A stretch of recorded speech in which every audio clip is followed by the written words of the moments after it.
Hello everyone, in this video, ituturo ko sa inyo kung paano po mag-connect ng platforms sa Pancake. So, kung makikita nyo dito sa dashboard natin, meron tayong connect. Click connect, and then makikita nyo dito yung iba't ibang platforms na pwede nyong i-connect kay Pancake. Andiyan si Facebook, i-click nyo lang itong reconnect Facebook. So, dadaling ka na niya sa facebook.com. And continue mo lang yung account mo. Then make sure to opt into all current and future businesses.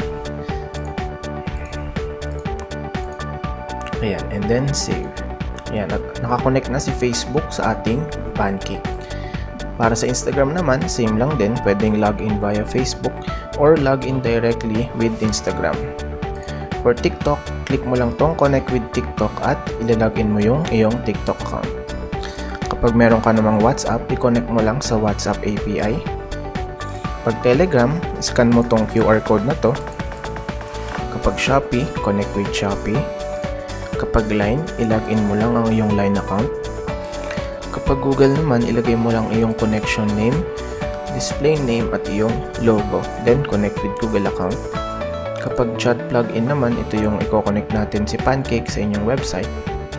Kapag sa Lazada, connect with Lazada. Click nyo lang to. Then, didiretso na kayo sa Lazada account nyo. And kapag meron kang Tokopedia, scan mo lang yung QR code na to.